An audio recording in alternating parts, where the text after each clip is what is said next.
நேயர்கள் அனைவருக்கும் வணக்கம்.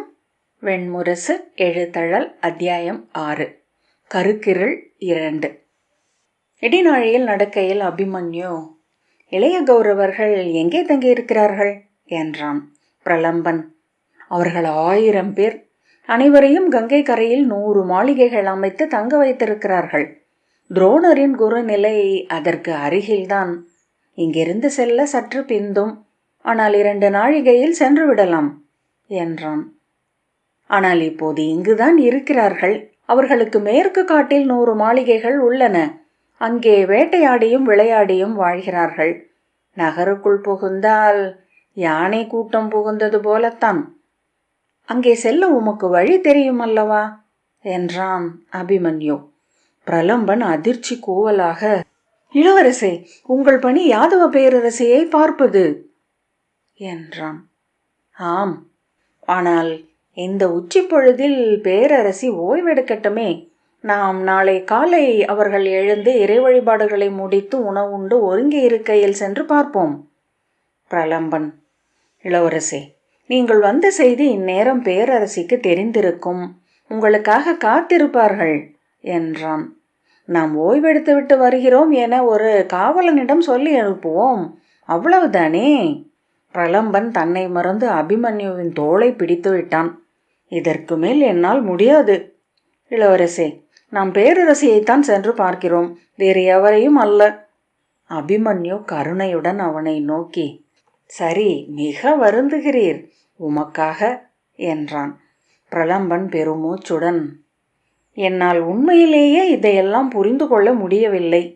நான் ஏன் இந்த அளவுக்கு சிக்கிக் கொண்டு அல்லல் படுகிறேன் என்றான். ஆம், அதைத்தான் ஊழ் என்கிறார்கள். ஊழ் என்றால் என்ன என்றான் அபிமன்யு. அது உறவுகளைப் போல. நாம் உள்ளே செல்கிறோம் அல்லது பிடித்து உள்ளே தள்ளப்படுகிறோம். அதுவாக வெளியே அனுப்பினால் மீள்கிறோம். பிரலம்பன் ஆம் என்றான். அபிமன்யு என்ன சொல்ல வருகிறான் என்று அவனுக்கு புரியவில்லை.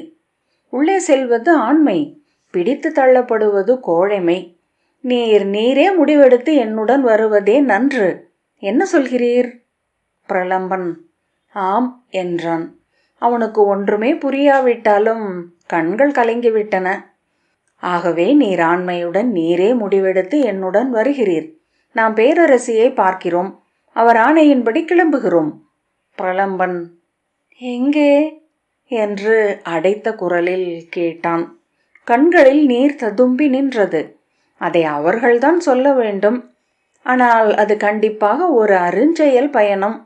நாம் கொல்லப்படலாம், கழுவேற்றப்படலாம், ஒருவேளை பல்வேறு வகை உடல்வதைகளுக்கு கூட நம்மை ஆளாக்குவார்கள். பிரலம்பன் எவர் என்றபோது தொண்டை முழை மட்டும் அசைந்தது. எதிரிகள் என்றான் அபிமன்யு. க்ஷத்திரியர்களை அவர்கள் உயிருடன் எண்ணெயில் வறுத்து உண்கிறார்கள். கழுகுகளுக்கு உணவாக்குவதும் உண்டு. பிரலம்பன் நெஞ்சு விம்ம தலையசைத்தான். நடந்தபோது அவன் கால்கள் தள்ளாடின. எதிரே வந்த வீரரிடம், சென்று வருகிறோம் சாமியரே என்றான் அபிமன்யு. நன்று இளவரசே, என் பெயர் மூர்த்தன் என்றான். மூர்த்தரே, சாமியரிடம் கேட்டதாகச் சொல்லும்.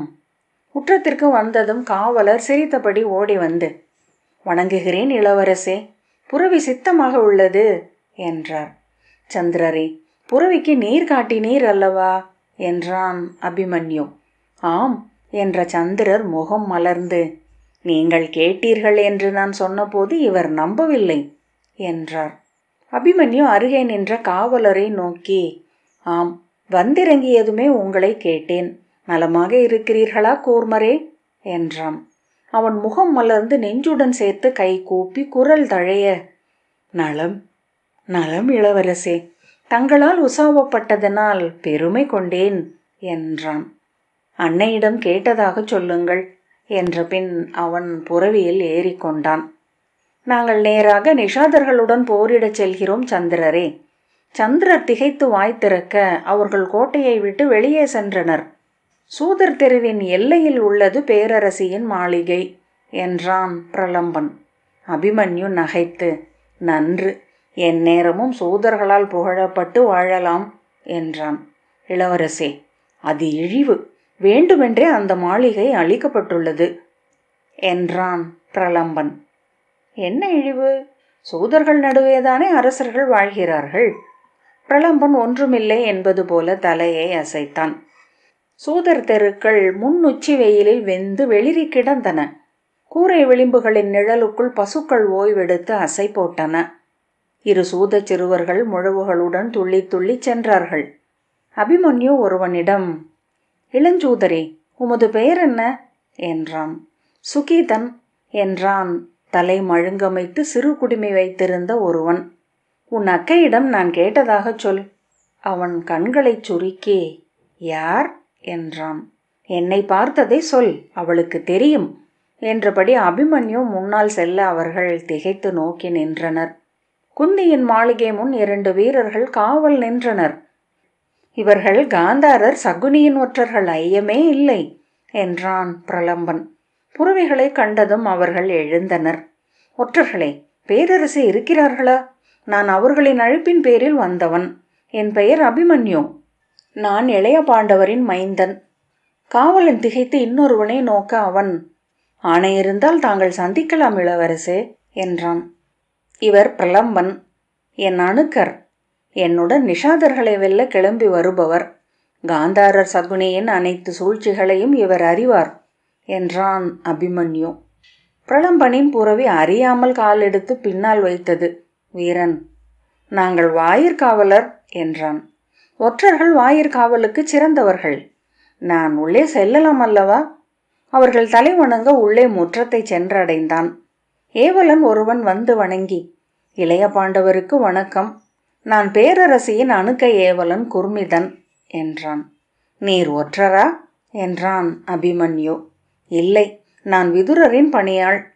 ஆனால் ஒற்றனாக விழை உள்ளவன். இவர் யார்? உங்கள் ஒற்றரா என்று அவன் கேட்டான். கண்களில் நகைப்பின் ஒளி துளி தெரிந்தது. ஆம், திறமையானவர் என்றான் அபிமன்யு. இளவரசருக்கும் தலைமை ஒற்றருக்கும் நல்வரவு, அமர்க என்று அவன் பீடத்தை காட்டினான். நான் பேரரசியிடம் சொல்கிறேன் என்று உள்ளே சென்றான். அபிமன்யு பீடத்தில் அமர்ந்தான். பிரலம்பன் நிற்க, நேர் இப்போது தலைமை ஒற்றர் அமரலாம் என்றான். பிரலம்பன், இளவரசே, என்ன இது என்றான். நான் உம்மை ஒற்றன் என்றதும் அவர்கள் அஞ்சிவிட்டார்கள். உமக்கு இதை போல இதற்கு முன் மதிப்பு கிடைத்ததுண்டா? பிரலம்பன், எனக்கு இதெல்லாம் இப்படியெல்லாம் நடக்கும் என நினைத்து பார்க்கவே முடியவில்லை என்றான். ஏன் என்றான் அபிமன்யு வியப்புடன். அஸ்தினபுரியின் காவலும் அரசமைப்பும் இரும்பாலானவை என எண்ணி இருந்தேன். கேலி கூத்தாக உள்ளது என்றான் பிரலம்பன். தனக்குள் என, இல்லை, நாம் கேலி கூத்தாக இருக்கிறோமா என்றான். குர்மிதன் வெளியே வந்து, பேரரசி இளவரசரை உள்ளே அழைக்கிறார். ஒற்றர் இங்கேயே கூடத்தில் அமர்ந்து ஓய்வாக உளவறியலாம் என்றான். பிரலம்பன் சீற்றத்துடன், நான் கிளம்புகிறேன் என்றான். ஏன் என்றான் அபிமன்யு. என் பணி முடிந்தது. அபிமன்யு, அதெப்படி? பேரரசியின் ஆணையை கேட்டுச் சொல்கிறேனே என்றான். இங்கிருங்கள், நான் சொல்கிறேன் என்று உள்ளே சென்றான். பிரலம்பன் மீண்டும் அமர்ந்து கொள்ள, ஒற்றருக்கு அருந்த என்ன கொண்டு வரட்டும்? ஒற்றர்களுக்கே உரிய இன்கடுநீர் உள்ளது. ஒற்றுத்திறன் மிகுவதற்கு உதவும் என்றான் குர்மிதன். பிரலம்பன் பல்லை கடித்தபடி தலை குனிந்தான். அவன் இடது கால் மட்டும் ஆடிக்கொண்டிருந்தது. கதவை திறந்து உள்ளே சென்ற அபிமன்யு அங்கே சிறு பீடத்தில் இருந்த வாளைத்தான் முதலில் நோக்கினான். அதை இயல்பாக கையில் எடுத்த பின்னர்தான் குந்தியை பார்த்தான். கையில் வாளுடன் அருகே சென்று குனிந்து கால்களை தொட முயன்றான். வாள் ஓசையுடன் கீழே விழுந்தது. அவள் அவன் தலையை வெறுமனே தொட்டாள். அபிமன்யு வாளை திரும்ப எடுத்து உருவி நோக்கிவிட்டு உள்ளே போட்டான். வெண்ணிற தலைமுடியும் நனைந்து ஒட்டிய வெண்பட்டு போல சுருக்கங்கள் மண்டிய முகமும் கொண்டிருந்த குந்தி அவனை எரிச்சல் நிறைந்த கண்களுடன் நோக்கினாள். அவன் அந்த வாளை அப்பால் வைத்துவிட்டு, நான் காம்பில்யம் சென்றிருந்த போது தாங்கள் இந்திரபிரஸ்தம் வந்ததாக அறிந்தேன் என்றான். காம்பில்யத்திற்கும் செய்தி அனுப்பினேன் என்றாள் குந்தி.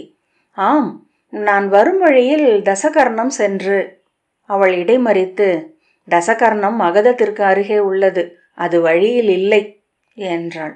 மிகச் சரியாக பாரத வருஷத்தை அறிந்துள்ளீர்கள் பாட்டி.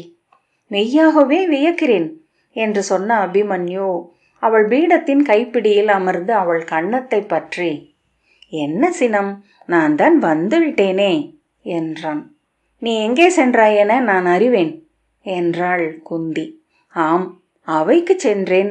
நான் மந்தனமாக நகர் நுழையவில்லை என்றும் எதற்கும் அஞ்ச மாட்டேன் என்றும் அவர்களுக்கு தெரிவிக்க வேண்டும் அல்லவா? பாட்டி, அவர்கள் சூழ்ச்சி செய்கிறார்கள். குந்தியின் விழிகளில் ஆர்வம் எழுந்தது. என்ன சூழ்ச்சி என்றாள்.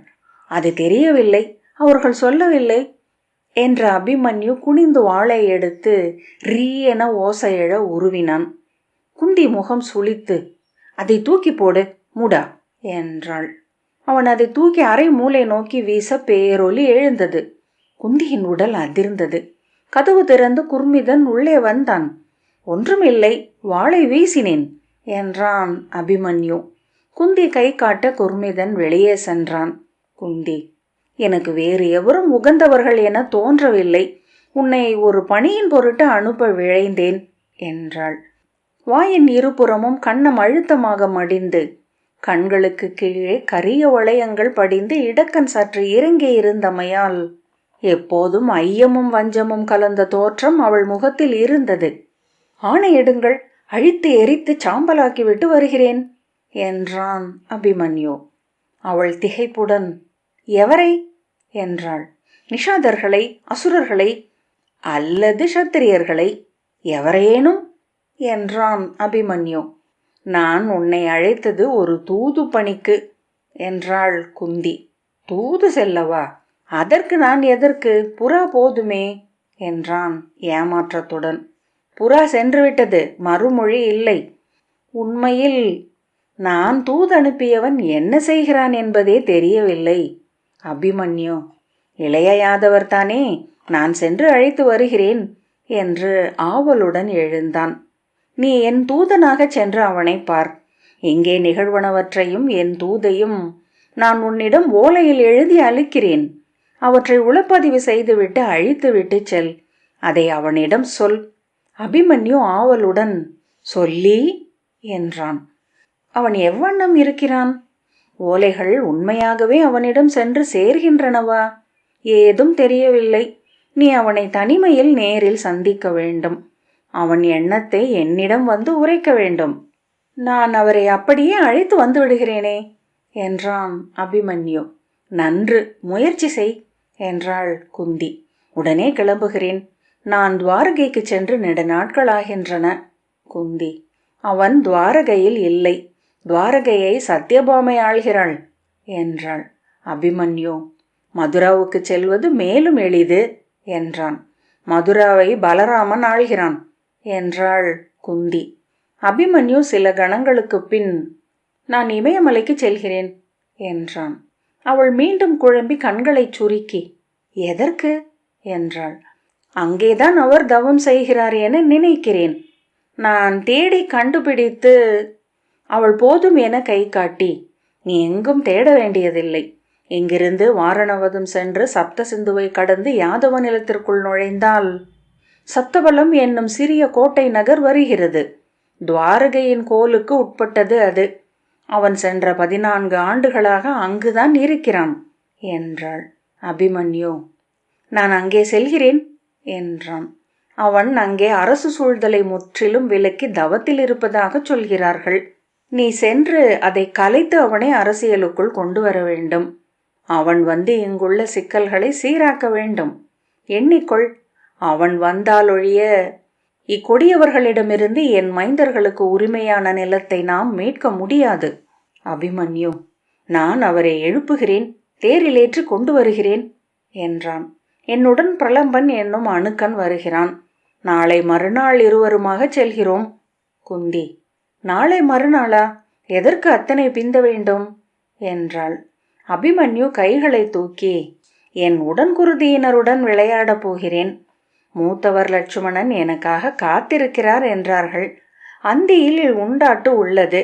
நாளை ஒரு நீர் விளையாட்டு என்றான். குந்தி, யார் சொன்னார்கள் என்றாள். மூத்த தந்தையே சொன்னார் என்றான் அபிமன்யு. 1000 உடன் பிறந்தார் பாட்டி. அங்கே 60 ஆடி சலித்து விட்டேன். ஸ்ருதகீர்த்தியும் ஸ்ருதசோமனும் தான் சற்றேனும் ஆர்வமூட்டுபவர்கள். சார்வகன் சற்று மேல். இளையோர் இருவரையும் ஏவலர்களாக கொள்ளலாம். ஆனால் மூத்தவர் பிரதிவிந்தியரை எண்ணினாலே எனக்கு கட்டை விரல் அதிர்கிறது. எதை கேட்டாலும் நூலில் இருந்து மேற்கோள் காட்டுகிறார். அவர் ஏதோ முனிவருக்கு பிறந்தவர் என நினைக்கிறேன். வாயை மூடு மூடா என்று குந்தி கூவினாள். அறிவிலி, என்ன பேசுகிறாய்? அபிமன்யு சூதர் கதைகளின்படி என்று சொல்லத் தொடங்க அனல் கொண்டு வாயை மூடு என்றேன் என்றாள் குந்தி. சரி என்றான் அபிமன்யு. நீ அவர்களுடன் சேரப் போவதில்லை. நீ இங்கிருந்தே இப்போதே கிளம்புகிறாய். அபிமன்யு, இப்போதேயா? நான் நீராடி ஆடை கூட மாற்றவில்லை என்று சொன்னான். நீ கிளம்பு. செல்லும் வழியில் அதற்கு நான் ஏற்பாடுகள் செய்கிறேன். இங்கிருந்தே கிளம்பு. அபிமன்யு, உண்டாட்டில் என்ன பிழை என்றான். இது என் ஆணை. இப்போதே நீ இந்நகரை விட்டு நீங்க வேண்டும். இங்கு எவரையும் காணக்கூடாது என்று குந்தி அவன் தோளை பற்றி நெறித்தபடி சொன்னாள். ஆணை என்றான் அபிமன்யு. மூடா, உன்னை ஏன் வர சொன்னேன் தெரியுமா? அந்த 1000 அச்சுறுத்துவதற்காக. என் மைந்தரால் அந்த 1000 இழிப்பிறவிகளையும் கொல்ல முடியாது. உன்னால் முடியும். அதை அவன் உணர வேண்டும் என்று காட்ட விழைந்தேன். நீ சென்று அங்கே சீராடி வந்திருக்கிறாய். அவள் முகம் சிவந்து கண்கள் நீர் கொண்டிருந்தன. அவர்களை ஏன் கொல்ல வேண்டும் என்றான் அபிமன்யு. நான் ஆணையிட்டதை செய், போ. உன் தந்தையர் மண்ணை மீட்டு அரசாள வேண்டும். அதற்காக வில்லேந்துவது உன் கடன். அபிமன்யு, நாம் கிளம்பி சென்று உசினாரத்துக்கு அப்பால் காட்டில் ஒரு நகரை அமைத்தால் என்ன என்றான். கையை ஓங்கி கடுஞ்சினத்துடன், நாவை அடக்கு, செல், நான் சொன்னதை செய் என்றாள். உங்களை இந்திரபிரஸ்தத்தில் ஏன் குருதி கொற்றவை என்கிறார்கள் என்று இப்போது புரிந்தது என்றான் அபிமன்யு. ஆம், கொற்றவைதான். என் மைந்தரின் நிலம் இது. அவர்கள் 13 ஆண்டுகள் காட்டில் பிச்சைக்காரர்களாக அலைந்து மீண்டிருக்கிறார்கள். அவர்கள் நாடாள்வதை நான் காண வேண்டும். அதற்காக முப்புறத்தையும் எரிப்பேன் என்றாள் குந்தி. எரிப்போம் என்று அபிமன்யு சொன்னான். ஆனால் நீங்கள் மானுட குருதியை அருந்துவதாக சொல்லப்படுவது பொய் என நினைக்கிறேன். வாய்க்கோண கசப்புடன் சிரித்து, ஒரு நாள் ஒரு துளியாவது குடித்து பார்ப்பேன் என்றாள். அபிமன்யு அவள் கன்னத்தை பற்றி இழுத்து, சினம் கொள்கையில் நீங்கள் அழகு, சிரிக்கையில் மேலும் அழகு என்றான். குந்தி விழி சற்று கனிய நகைத்து, வாயை மூடு, மூடன் போல பேசாமல் என்றாள். கொஞ்சும் போது மேலும் அழகு. நீங்கள் பேரழகி. இதை சொல்லாவிட்டால் என்னை அழகை அறியாத மூடன் என்று உலகு சொல்லும். சரி, போதும் என்று அவனை அவள் அடித்தாள். விராட அரச மகளை உனக்காக கொண்டு வந்திருக்கிறார்களே, நீ அங்கே சென்றாயோ என நினைத்தேன். அபிமன்யு ஆர்வமில்லாமல், ஆம் சொன்னார்கள், அழுது கொண்டே இருக்கிறாள் என்றார்கள் என்றான். குந்தி, பிறந்த நாட்டை பிரிந்தால் அழாமல் இருப்பார்களா? நீ அவளை பார்க்க வேண்டாமா? அழகி என்றார்களே என்றாள். ஆம் சொன்னார்கள் என்றான். ஏன், உனக்கு அழகிகளை பிடிக்காதா என்றாள் குந்தி. அழகிகள் நாடெங்கும் நிறைந்திருக்கிறார்கள். அவள் அதில் ஒரு அழகி என்றான் அபிமன்யு. தந்தைக்கு சரியாக வந்து பிறந்திருக்கிறாய் என்றாள் குந்தி சிரித்து கொண்டு. சரி, நான் விடை பெறுகிறேன்.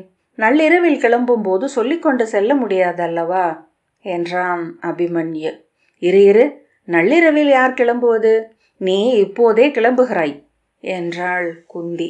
ஆம், இப்போதே என்ற அபிமன்யு எழுந்து கொண்டு, நான் கையாண்டதிலேயே நீங்கள்தான் மிக கடினமான பெண் என்றான். என்ன சொல்கிறாய் அறிவிலி என குந்தி சிரிப்புடன் கேட்டாள். பெண்கள் பூனைகளைப் போல எப்படியும் சரியாக 4 கால்களில் நிலம் வந்து விடுவார்கள் என்றான் அபிமன்யு. ஆனால் ஒவ்வொரு முறையும் நிலத்தில் வெவ்வேறு இடங்களுக்கு வந்து விழுவார்கள். ஒரே இடத்தில் சரியாக வந்து விழும் பெண் நீங்கள்தான். குந்தி, என்னை நீ ஏய்க்க முடியாது, கிளம்பு என்றாள். சரி என அபிமன்யு எழுந்து கொண்டான். தலை வணங்கி விடை கொள்கிறேன் பாட்டி என்றான். அவள் அவன் தலையை தொட்டு வாழ்த்தினாள். அபிமன்யு வெளியே வந்தபோது காலடி யோசை கேட்டே பிரலம்பன் பாய்ந்து எழுந்து, நான் விடை கொள்கிறேன் இளவரசே என்றான். எப்படி விடை கொள்ள முடியும்? பேரரசே என்னுடன் உன்னையும் இளைய யாதவரை பார்க்க தூதனுப்பி இருக்கிறார்களே என்றான். என்னையா? என்னை அவர்கள் எப்படி என பிரலம்பன் தடுமாற அறைக்குள்ளிருந்து வெளிவந்த குர்மிதன், இளவரசே, உங்களுக்கும் இவருக்கும் புறவிகளும் பெறவும் ஒருக்க பேரரசி ஆணையிட்டு இருக்கிறார்கள். இங்கிருந்தே கிளம்புகிறீர்கள் என்றார்கள் என்றான். பார்த்தாயா என்றான் அபிமன்யு. பிரலம்பன் குரல் கம்ம, இதெல்லாம் பெரிய என்று தொடங்கி உதடுகளை அழுத்தி கொண்டான். அஞ்சாதீர், நாம் போருக்கே செல்லவில்லை என்றான் அபிமன்யு. போருக்கா? இளவரசே, நான் கோட்டை காவலன். குர்மிதன், இவரை போல திறமையான ஒற்றரை நான் கண்டதே இல்லை. காவலராகவே மாறிவிட்டிருக்கிறார் என்றான். ஆம், கிளம்புவோம் என்றான் அபிமன்யு. நான் இல்லம் சென்று அன்னையிடம் சொல்லிவிட்டு என்று பிரலம்பன் சொல்ல, அதை குர்மிதர் சொல்லிக் கொள்வார். நாம் இங்கிருந்தே கிளம்ப வேண்டும் என்பது பேரரசியின் ஆணை என்றான் அபிமன்யு. பிரலம்பன் பெருமூச்சுடன் தலையை அசைத்தான். அவர்கள் கிளம்பி நகர் தெருக்களினூடாக சென்றனர். பிரலம்பன் தலை குனிந்து புறவி மேல் அமர்ந்திருக்க அபிமன்யு இருபுறமும் மாளிகைகளை நோக்கி கொண்டு வந்தான். ஒரு சூதர்குழு இசைக்கலங்களுடன் சென்றது. என்ன நினைத்து கொண்டிருக்கிறீர் என்றான் அபிமன்யு.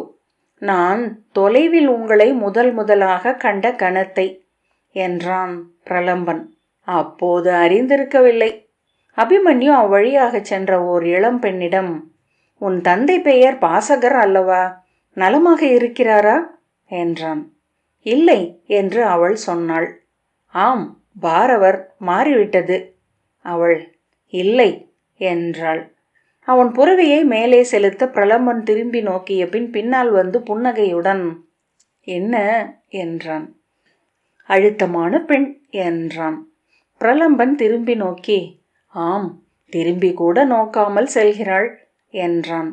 திரும்ப மாட்டாள், திரும்ப கூடாதென அவளுக்கு தெரியும் என்றான் அபிமன்யு.